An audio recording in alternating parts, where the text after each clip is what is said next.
दोस्तों नमस्कार, मैं डॉक्टर एल के सिंह, आपका जीवन रक्षक, जो हमेशा चाहता है कि आप स्वस्थ रहें और स्वस्थ रहें और स्वस्थ रहें।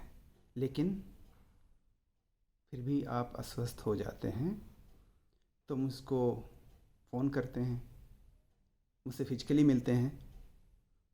तो मैं आपको जो सर्विस देना चाहता हूँ, जो आपको स्वस्थ रहने के लिए बताना चाहता हूँ, उतना समय नहीं दे पाता हूँ।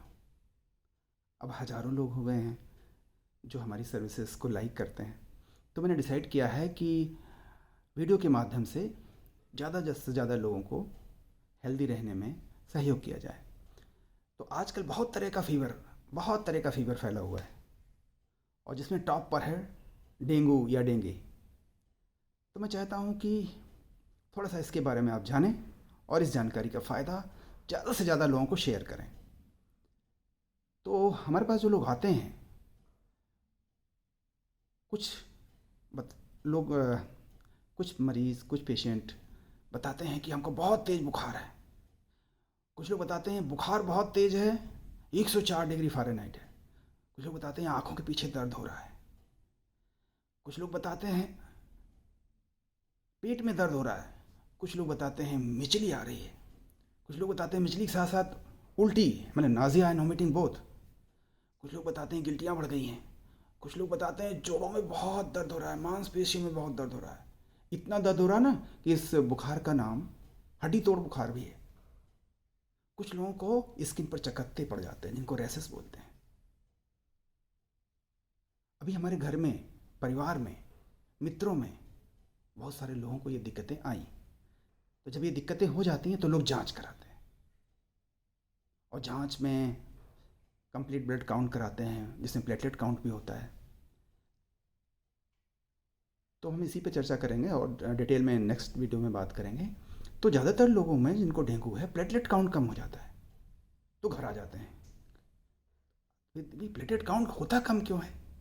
कम होने का कारण है, जब हमारे शरीर में जो डेंगू का वायरस है प्रवेश करता है, तो हमारे शरीर द्वारा एंटीबॉडीज़ का निर्माण होता है।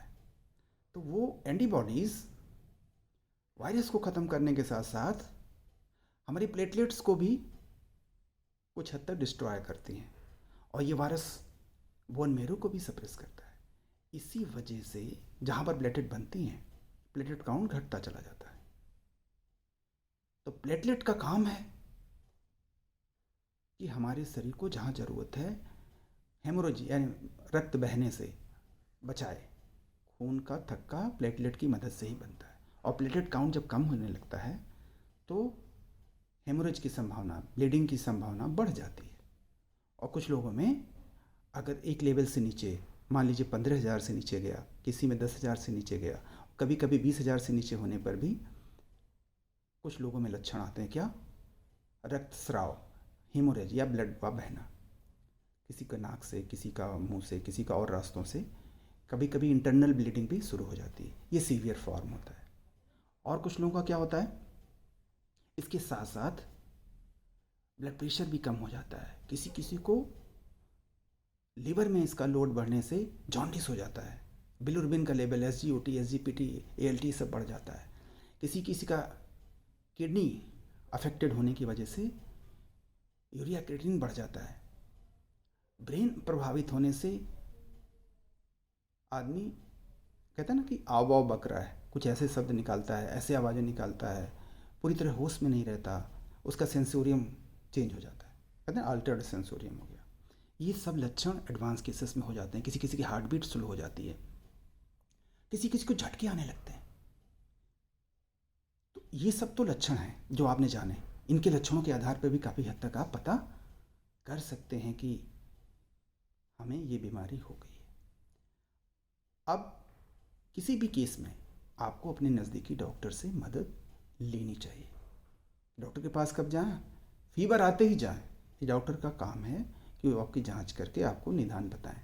लेकिन जैसा कि आप जानते हैं, ये बीमारी फैलाता है तो मच्छर, एक एडीज मच्छर होता है, उसको समझे कि काला रंग का होता है लेकिन सफ़ेद सफ़ेद उस पर धब्बे होते हैं, तो चितकबरा होता है, टाइगर ब्रांड समझ सकते हैं, है ना। जैसे जेबरा का काला सफ़ेद होता है, वैसे ही ये मच्छर होता है। और ये मच्छर जो है ना, सुबह और शाम के वक्त ताज़े पानी में पलता बढ़ता है और सुबह शाम ही काटता है। तो ये मच्छर अगर आसपास आपके जल भराव है, जैसा कि बरसात का सीज़न अभी भी चल रहा है, तो इसकी समस्या और बढ़ने बढ़ने वाली है या बढ़ सकती है। तो डॉक्टर अपना काम करेंगे, आप कैसे बचाव करें इस पर हम थोड़ी चर्चा करते हैं। आपको आसपास जल भराव से बचाना है, मच्छर आपको ना काटे इसके लिए मच्छरदानी इस्तेमाल करना है। और जो मेरा अनुभव है, जिनको ये बीमारी डायग्नोस हो गई कि मुझे है और वो सब रिकवर किए, तो मैंने उनका फीडबैक लिया, मैंने कुछ मेरे सुझाव को उन्होंने माना।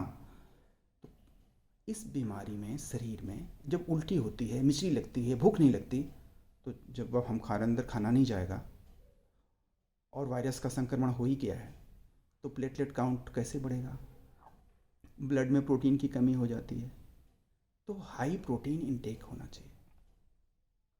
दूसरा,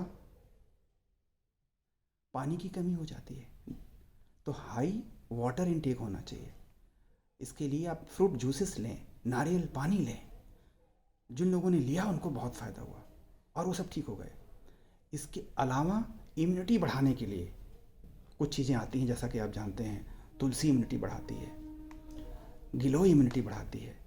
इसका भी सेवन अगर पहले से कर रहे हैं या बाद में शुरू किया, आप करेंगे, इम्यूनिटी बढ़ती है। इम्यूनिटी बढ़ती है तो आप जल्दी रिकवर होते हैं। इसके अलावा ओमेगा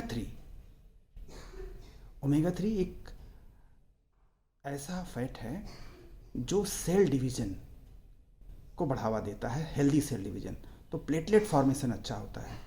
हमारी जो WBCs हैं, फौज हमारी, वो अच्छे से बनती है, तो हम जल्दी से रिकवर कर जाते हैं। और जिन लोगों ने भी ऐसा किया, क्या अपना वाटर इनटेक अच्छा रखा, जिन लोगों ने इम्यूनिटी बढ़ाने के लिए प्रोटीन का सेवन किया, तुलसी का सेवन किया, वो सब, विटामिन सी का सेवन किया, वो सब 100% रिकवर हुए। हमें उम्मीद है आप भी इस वीडियो को शेयर करेंगे, सब्सक्राइब करेंगे और ख़ुद पूरी तरह से देखेंगे और इसका फ़ायदा उठाएंगे।